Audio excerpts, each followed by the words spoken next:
पाकिस्तान से नहीं करेंगे आप गुंडा नहीं करेंगे।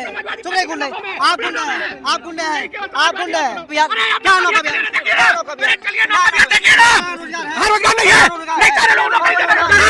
मेरी बात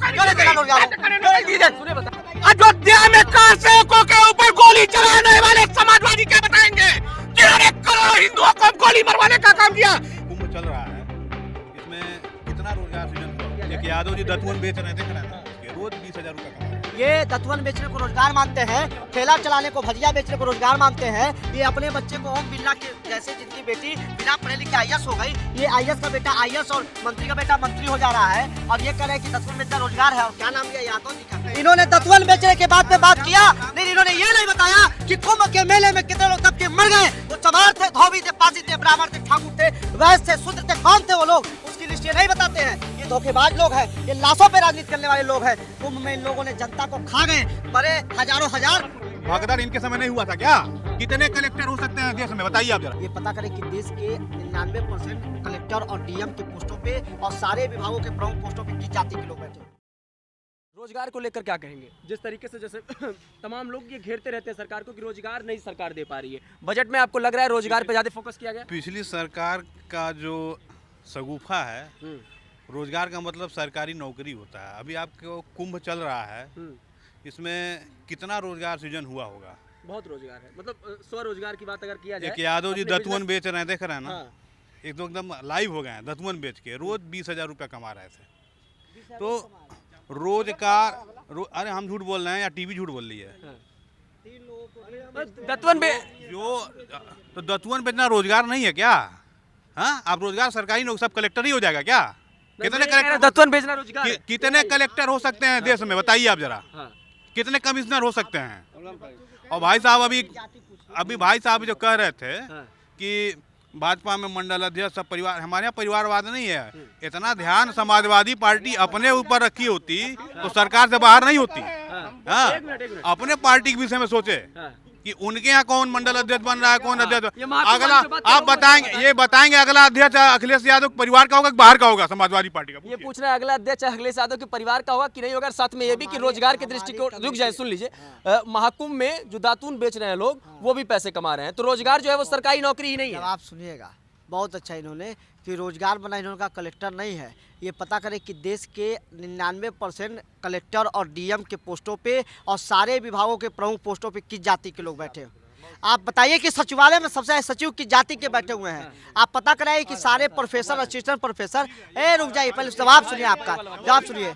ये दतवन बेचने को रोजगार मानते हैं, ठेला चलाने को, भजिया बेचने को रोजगार मानते हैं। ये अपने बच्चे को ओम बिरला के जैसे जिनकी बेटी बिना पढ़े लिखे IAS हो गई, ये IAS का बेटा IAS और मंत्री का बेटा मंत्री हो जा रहा है। और ये कह रहे हैं कि दतवन बेचना रोजगार है। और क्या नाम लिया? यादव जी का बेटा। अच्छा, वो दतवन बेच रहा है, नींव तोड़ के लाएगा, काटेगा, और मंत्र पढ़ के जो बन जा रहा है उनका क्या है? वो कौन सा रोजगार है? वो कौन सा रोजगार है? आप बताइए। मंदिर में केवल अनुष्ठान करा देना, सुन लीजिए, अनुष्ठान करा देना। इन्होंने दतवन बेचने के बाद पे बात किया, लेकिन इन्होंने ये नहीं बताया कि कुंभ के मेले में कितने लोग दब के मर गए। वो चमार थे, धोबी थे, पासी थे, ब्राह्मण थे, ठाकुर थे, वैश्य थे, शूद्र थे, कौन थे वो लोग, उसकी लिस्ट ये नहीं बताते हैं। ये धोखेबाज लोग हैं, ये लाशों पे राजनीति करने वाले लोग हैं। कुंभ में इन लोगों ने जनता को खा गए, मरे हजारों हजार।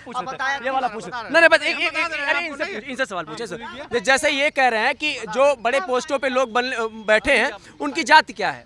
ये जो भाजपा जब से आई है तभी जो किसी जाति के थे, ये जात में बांटते ही है देश को। इनका मेन सगुफा है, इसीलिए योगी जी ने कहा था बटोगे तो कटोगे। वो आप महाकुंभ में रोजगार की बात कर रहे हैं और वो भगदड़ की बात कर रहे हैं। भगदड़ इनके समय नहीं हुआ था क्या? कितने वो आए थे, कितने आए थे, कितने श्रद्धालु? कब की बात कर रहे हैं? 13 की बात कर रहे हैं। कितने श्रद्धालु आए थे? 13 की बात कर रहे हैं। हाँ, कितने। इन्होंने बस उस वक्त बंद किया, सब रेलवे स्टेशन भीड़ धकेल दिया। आजम खान उस वक्त थे वो। इनके समय में भगदड़ नहीं हुआ था। अब कितने आदमी आए थे, श्रद्धालु कितने इनके समय में आए थे? समाजवादी सरकार जो भी रहे होंगे। आज कितने आए हैं? घर का तो बड़ा संभल ही नहीं पा रहा है। तो आधी जनता नहवा दिया भाजपा ने। आधी जनता नहवा बारे में इनके जिनका जवाब जल्दी। अरे पहले शिवशंकर भाई अपनी बात को ध्यान से सुनिए। कहाँ सुन रहे हैं? आप बताइए ना, अयोध्या में कार सेवकों के ऊपर गोली चलाने वाले समाजवादी क्या बताएंगे, जिन्होंने करोड़ों हिंदुओं को गोली मरवाने का काम किया, मास्टरियों को लाल करवाने का काम किया। वो रोजगार के बारे में पूछ रहा हूं, रोजगार के बारे में, अरे रोजगार के बारे में सुन लीजिए। जिस ठेला और पटरी व्यवसायी की बातें करते हैं, एक भी दुकान हो इनकी तो बताए ना। आज चलिए नौका बिहार पे चल के देख लीजिए कितनी दुकानें लगती है। क्या नौका बिहार, अरे क्या नौका बिहार, क्या नौका बिहार, चलिए नौका बिहार देखिए ना।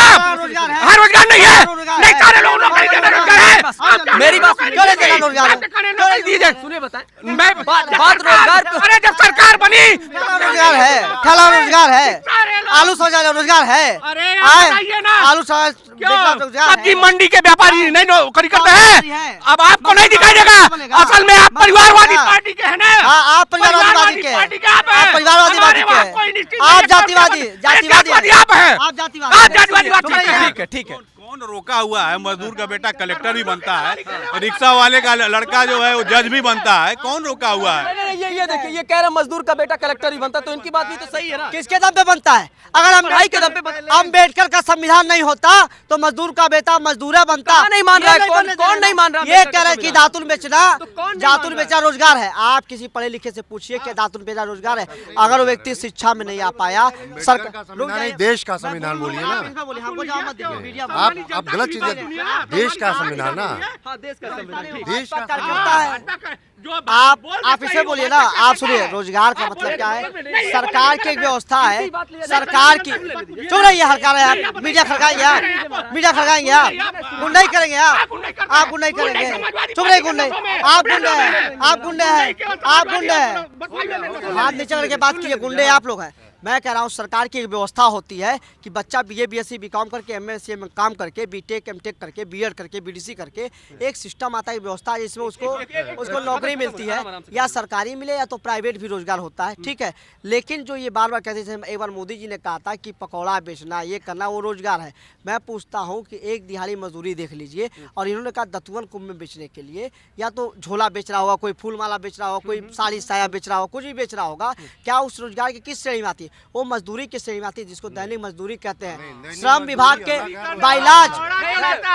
सुनिए मेरी बात, महाकुंभ में एक मिनट सर, सुनिए मेरी बात। आप एक्ट पढ़े हैं? लेबर ऑफिस का एक्ट पढ़े हैं?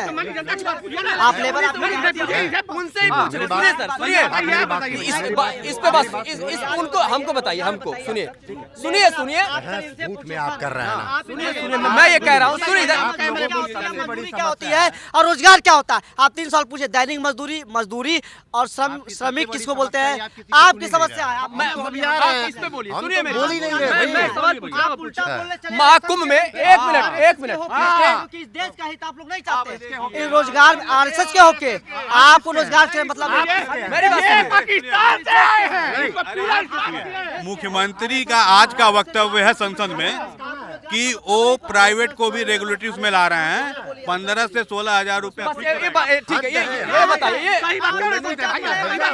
अरे तो ये कह तो रहे हैं बोलने के लिए। आप एक बात बताइए, महाकुंभ में दातुन बेचना जो है ये रोजगार के श्रेणी में आता है कि नहीं आता? सरकार इसको रोजगार मानेगी? नहीं, रोजगार की श्रेणी में क्यों नहीं है? फिर आप हर चीज को भर्ती निकले। ऑटो चलाने वाला अपना रोजगार कर रहा है तो क्या उसकी वैकेंसी आती है कि सड़क पर इतने ऑटो ड्राइवर की जरूरत है? नहीं आती है ना। सर उनका कहना है कि अगर MTech BTech या फिर कोई भी पढ़ाई करके एक इंसान जो है जो नौकरी करने का ख्वाब देखता है, अगर उसको एट द एंड चाय बेचना पड़े और दातून बेचना पड़े, फूल माला बेचना पड़े, क्योंकि हो सकता है उसको। बिल्कुल आपकी बात मैं समझ गया कि आपका मतलब है कि वो पढ़ा लिखा है तो उसको उसके हिसाब से नौकरी मिलनी चाहिए। हाँ। आप ये बताइए, कैंपस प्लेसमेंट होता है ना कॉलेजों में, उसी कैंपस में उसी कॉलेज के पढ़े हुए कुछ बच्चों को करोड़ों का पैकेज मिल जाता है, लाखों का पैकेज मिल जाता है। उसी, एक मिनट भैया, अब बात तो सुन लो। और उसी कैंपस के उसी बैच के कुछ लोगों को कुछ नहीं मिल पाता है। वहाँ पर तो बड़ी बड़ी कंपनियां आती हैं, फॉरेन की आती हैं, तो जो जिस योग्य होता है उस योग्य वो चला जाता है। बात समझ आ रहा है? अब आप बताइए, कॉलेजों में पढ़ाई हो रही है, यूनिवर्सिटी में पढ़ाई हो रही है, हर जगह पढ़ाई हो रही है। आप ये एक बार कॉलेजों का दौरा तो करिए, देखिए ना कितने लोग मौजूद हैं पढ़ने के। ये देखिए, ये भी स्टूडेंट है। क्या नाम पड़ेगा आपका? My name Jayant Yadav. जयंत यादव। ये कैंपस सिलेक्शन जो होता है, इसमें मान लीजिए 60 बच्चे हैं, कितने बच्चों का प्लेसमेंट होता है? जो अच्छा करेगा उसका सिलेक्शन। कितने लेकिन मेरा कहना है, मैं किसी पार्टी की तरफ नहीं बोल रहा हूँ, लेकिन मैक्सिमम मैं भी एक स्टूडेंट ही हूँ, बट अरे मैं सर आप परीक्षा प्रणाली इस तरीके की बनाइए कि कोई पास ना कर पाए, और पास नहीं कर पाएगा तो उसको नौकरी देने का कोई ख्वाब सोचेगा भी नहीं। आप पास कर दे रहे हैं, ये सबसे बड़ी प्रॉब्लम है ना। तो ये शिक्षा प्रणाली कौन बनाएगा सर? नहीं नहीं, देखिए पास कर दे रहे हैं वाली बात नहीं है। एक सवाल मेरा इनसे, क्या है सर, आप क्या पढ़े लिखे हैं? हाँ, डिग्री नोट कर लीजिए। आप ऐसे बताइए। मैंने M.Com किया, MA इकोनॉमिक्स किया, MA अर्थ ये शिक्षा शास्त्र है। 1 मिनट, मैंने MJ किया पत्रकारिता में, स्नातकोत्तर हूँ। हो गया? ठीक है, हाँ हो गया। B.Ed भी किया। भाषाएं एकदम सुनिए दोनों लोग सुनिए। भाषाओं को एकदम नॉर्मल रख के आराम से बात करते हैं। हाँ, भारतीय जनता पार्टी की सरकार जब आई तो स्मृति ईरानी के बाद HRD मिनिस्टर के बाद नए धर्मेंद्र प्रधान जब HRD मिनिस्टर बने, शिक्षा नीति में बदलाव किया गया। आप जब विदेशों में जाए, खासकर ध्यान दीजिएगा, अपनी इकोनॉमिक्स MA से हैं, विदेशों में जब बच्चों को हाई स्कूल या बोर्ड की परीक्षाओं से पहले ही उसको स्किल के बारे में पढ़ाया जाता है। एक सब्जेक्ट उनका स्किल होता है, उनको गाड़ी बनाना, मोटर मैकेनिक, तमाम रोजगार के बारे में सिखाया जाता, पढ़ाया जाता है। ये सरकार इस चीज़ों पर क्यों नहीं काम करती है, या पूर्ववर्ती सरकारों ने इस पर काम क्यों नहीं किया स्किल पे? ये कह रहे हैं कि प्लेसमेंट होता है। तो आपको बताऊं कि गोरखपुर में बहुत सारे हमारे सुने विश्वविद्यालय में बहुत सारे प्लेसमेंट करने वाली कंपनियां आई, MTech BTech वालों को ले गई। आगरा में ले गई 14,000 रुपये पे, 14,999 पे ले गई। अब आगरा में रहने का रूम का भाड़ा 4,000, खाने पीने का 5,000, आने जाने का 2,000। बच्चा खाएगा क्या, निचोड़ेगा क्या? इसको अर्थशास्त्र की भाषा में जानते हैं क्या कहते हैं कि नहीं, 1 मिनट सुनिए। आप केवल मार्शल आप पढ़े हैं ना, मैं जो मार्शल रॉबिन्स को केवल आपने उनकी परिभाषाएं पढ़ी होंगी। हाँ, रॉबिन्स को पढ़े। क्या पूछना चाहते हैं रॉबिन्स के बारे में? मैं बता रहा हूँ तो सुनेंगे तब ना सुनेंगे। आप इंटर में पढ़े, हाँ बात तो सुनिए। इसको कहते हैं ना, आप मार्जिनल यूटिलिटी पढ़े हैं कि नहीं पढ़े हैं? मेरी एक सिंपल सा क्वेश्चन है, जैसे इनके मेरी बात सुनिए। इसको कहते हैं ना, किसी भी चीज की सीमांत उत्पादकता, किसी भी चीज का जो रेट तय होता है, अर्थशास्त्र की भाषा में बता रहा हूँ भाई साहब, वो होता है उस वस्तु की सीमांत उत्पादकता या सीमांत उपयोगिता कितनी है। व्यक्ति जब मैं जो पूछना चाह रहा हूँ, इसमें किसको इंटरेस्ट है इस बारे में जानने में? इंटरेस्ट इस बारे में है सर। मैं हमको बस ये हमको ये बस बताइए सर। नहीं, जब सीमांत उत्पादकता किसी चीज की शून्य हो जाएगी तो उसको कोई वैल्यू नहीं मिलेगा। 14,000 पे बच्चा अगर नौकरी कैसे करेगा? वही है, कैसे, क्यों उत्पादकता है, क्यों उत्पादकता है? अभी उन्होंने कहा कि दातुन बेच के, सुन लीजिए, बहुत अच्छा मन में आ गया कि दातुन बेच के पर डे यादव जी 20,000 कमाते थे, तो सरकार वैकेंसी निकाले। अगला कुंभ होगा, दातुन बेचने का 8,000 नहीं 18,999 सैलरी, चाय बेचने का 20,500 सैलरी, ऐसा चाय पे निकाले, और वो चुनरी बेचने का 5,200 सैलरी, तब तो प्लेसमेंट छोड़ दे और चुनरी चगरी यही तो बातें तो ऐसे चलती रहेंगी। बहरहाल बजट पे बातचीत चल रही थी और ये समझने की कोशिश कर रहे थे जो यूपी का इस बार का बजट आया है उस पे हम लोग क्या सोचते हैं। हालांकि बातें और भी बहुत सारी चीज़ों को इंक्लूड कर गई, यहाँ पे भी आ गई कि जो सरकार की शिक्षा नीति है और तमाम चीज़ें हैं, और सरकार रोजगार के दृष्टिगत जिस तरीके से फेल हुई है उसको लेकर यहाँ पे तमाम युवा हैं जो इस बात से सहमति जता रहे हैं कि सरकार रोजगार के दृष्टिगत फेल हुई है, और सरकार को इस बजट में इस बारे में जरूर सोचना चाहिए था कि जो युवा हैं उनको रोजगार मिले। बाकी इस पूरे मुद्दे पर आपके क्या ख्याल है, अपनी प्रतिक्रिया दीजिएगा। बने रहे भगवान न्यूज नेटवर्क के साथ, अरविंद साई के साथ मैं विक्की सिंह। सब्सक्राइब करें आपका अपना चैनल भगवान न्यूज, और हर खबर सबसे पहले पाने के लिए बेल आइकन जरूर दबाएं, और हाँ, खबरें पसंद आ जाएं तो लाइक और शेयर करना बिल्कुल ना भूलें।